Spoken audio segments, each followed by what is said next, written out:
G6 news में सभी दर्शकों का फिर से एक बार स्वागत है। मैं हूं आपके साथ अदनान राज। तो आइए दर्शकों आगे बढ़ते हैं और एक नज़र करते हैं आज की नई खबरों की ओर।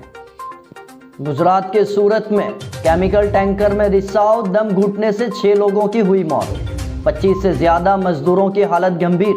गुजरात के सूरत में जहरीली गैस से 6 लोगों की मौत हो चुकी है। इनमें नज़दीक की एक फैक्ट्री के वहां श्रमिक और मजदूर भी शामिल थे। 25 से ज़्यादा लोगों की हालत गंभीर बताई जा रही है। यह हादसा सचिन इलाके में हुआ है। घटना की सूचना मिलते ही वहां पर फायर ब्रिगेड का विभाग पहुंच चुका था। फिलहाल सभी प्रभावितों को इलाज के लिए सिविल हॉस्पिटल के अंदर भर्ती कराने के लिए सूचना दी गई है। राष्ट्रपति रामनाथ कोविंद ने पीएम की सुरक्षा चूक पर चिंता जाहिर की।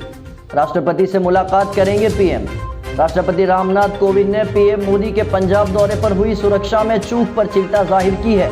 न्यूज़ एजेंसी ANI के मुताबिक प्रधानमंत्री गुरुवार को राष्ट्रपति से मुलाकात करेंगे।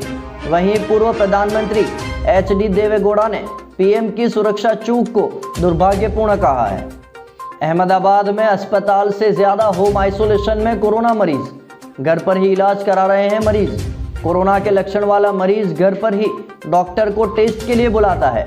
डॉक्टर एट डोर स्टेप के CEO मयूर कनाबर के मुताबिक अगर हमारे घर के किसी भी सदस्य को बुखार, सर्दी या खांसी है तो वह हमारी कंपनी से संपर्क कर घर पर ही इलाज की मांग कर रहे हैं। रोजाना बुखार, गले में खराश, खांसी जैसे लक्षणों के करीब 100 मामले सामने आ रहे हैं। इनमें से ज़्यादातर कोरोना पॉजिटिव है और घर में आइसोलेशन में रहकर इलाज की तलाश कर रहे हैं। किसी को अस्पताल में भर्ती नहीं कराया गया है।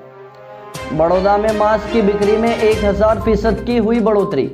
दैनिक बिक्री 10,000 से लेकर 1 लाख हुई। दवाओं की बिक्री 10% बढ़ी। वडोदरा में पिछले कुछ दिनों में मल्टीविटामिन, विटामिन C की दवा की बिक्री भी बढ़ी है। शहर में अब सरकारी और निजी अस्पतालों में 6000 बेड की सुविधा को तैयार किया जा रहा है। कोरोना के बढ़ते अहमदाबाद में Gujarat vibrant summit, trade show, flower show, पतंग उत्सव समेत सभी सरकारी कार्यक्रमों को किया गया रद्द। अब ऑफलाइन पढ़ाई भी हो सकती है बंद। सरकार ने कोरोना से निपटने के लिए कार्यक्रमों को रद्द करना शुरू किया। अहमदाबाद में संत सम्मेलन में शामिल हुए भाजपा के 40 नेता संक्रमित हुए। हजारों लोगों के फ्लावर शो में आने और कोरोना सुपर स्प्रेडर बनने से पहले फ्लावर शो को रद्द कर दिया गया है। पतंग उत्सव भी रद्द कर दिया गया है। गुजरात में कोरोना के बढ़ते मिनी लॉकडाउन की भीति, सरकार कर सकती है नए नियमों को जाहिर। CM भूपेंद्र पटेल ने बुलाई हाई लेवल मीटिंग। कोरोना संक्रमण को रोकने के लिए मिनी लॉकडाउन लगाने की सोच की जा रही है सरकार की तरफ से। रात 11 बजे की बजाय अब रात 9 बजे से कर्फ्यू शुरू होने की संभावना है।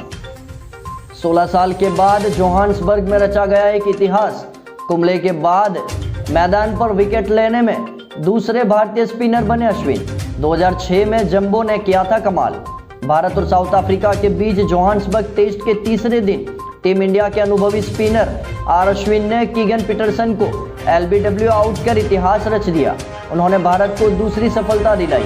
पीटरसन 28 रन बनाकर पेविलियन लौटे। इसी के साथ अश्विन एक खास क्लब में शामिल हो गए।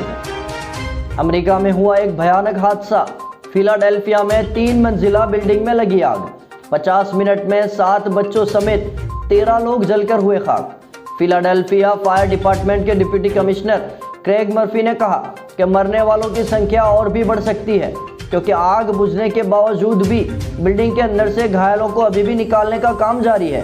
मृतकों के अलावा 2 अन्य लोगों को भी जो गंभीर रीत से घायल हुए थे उनको अस्पताल में भेज दिया गया है।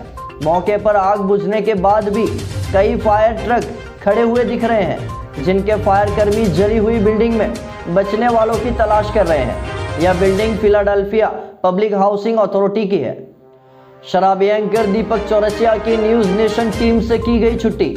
शराब पीना भारी पड़ा। एक से ज़्यादा बार चर्चा में रह चुके इस शराबी एंकर की आखिरकार न्यूज़ नेशन से परमानेंट छुट्टी की गई है। इस बात के सबूत में एक पत्रकार पुनीत सिंह ने ट्वीट किया है और उन्होंने ट्वीट में बताया है कि दीपक चौरसिया की फ़ोटो यूट्यूब और ट्विटर हर जगह से हटा दी गई है। 7 साल पहले जिस इंसान के पास में देश की हर समस्या का समाधान था, अब वही इंसान देश की सबसे बड़ी समस्या बनकर बैठा है।